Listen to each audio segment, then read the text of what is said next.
நம்ம வீட்டில் இன்றைக்கி என்ன ஸ்பெஷல் பார்க்கலாமா? இன்றைக்கி மடக்கு பொரி, சுருள் பொரின்னு சொல்லக்கூடிய ஒரு ஸ்வீட் தான் செய்ய போகிறோம். இது எப்படி செய்யுதுன்னு பார்த்துலாமா?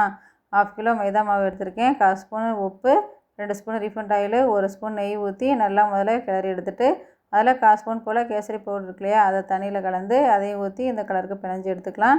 ஒரு 1/2 அன் ஹவர் போல் ரெஸ்ட் விட்டுடலாம்.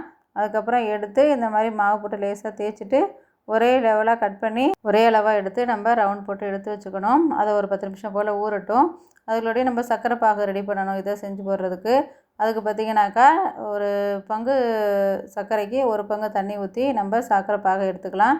அது கரையட்டும். அதுக்குள்ளாட்டியும் நம்ம இங்கே லேயர் நம்ம செய்ய வேண்டிய வேலை இருக்குது, அதை நம்ம ரெடி பண்ணிக்கலாம். நம்ம ஒவ்வொரு உருண்டையாக நம்ம மாவு வச்சு தேய்ச்சி முதல்ல 5-6 பீஸ் வருதோ எத்தனை வருதோ நம்ம அத்தனை இதை நம்ம திரட்டி வச்சுக்கணும். நம்ம திரட்டி வச்சா ஒரு மாவு எடுத்து வச்சுட்டு அதில் நெய் தடவிட்டு அதுக்கு மேலே மாவு தூவிட்டு திருப்பி அடுத்தது தேய்ச்சி வச்ச இன்னொன்னே வைக்கணும். திருப்பி அதுக்கு மேலே இன்னொரு சப்பாத்தி மாதிரி தேய்ச்சி வச்சுருக்கோம் இல்லையா, அதையும் இது மேலே வைக்கணும்.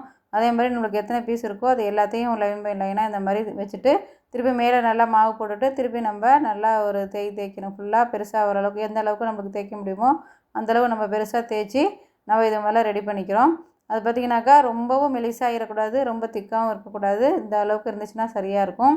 அதுக்கப்புறம் பார்த்திங்கன்னா இதை லேசாக நம்ம எவ்வளோ டைட்டாக நம்ம ரோல் பண்ண முடியுமோ அந்தளவுக்கு நம்ம ரோல் பண்ணி எடுத்துக்கணும். அந்த கார்னர் வரும்போது மட்டும் லேசாக தண்ணி துவச்சி நம்ம அதை ஒட்டி எடுத்துடணும். அதுக்கப்புறம் ஒரே லெவலாக நம்ம இந்த மாதிரி சின்னதாக கட் பண்ணி எடுத்துகிட்டு அது இந்த மாதிரி லைட்டாக ப்ரெஸ் பண்ணால் போதும். பாகு பார்த்திங்கனாக்கா ஒரு கம்பி பதம் சொல்லுவாங்களா, அந்த மாதிரி எடுத்துகிட்டு ஒரு 10 ட்ராப்ஸ் போல் நம்ம லெமன் புழிஞ்சு எடுத்துக்கலாம்.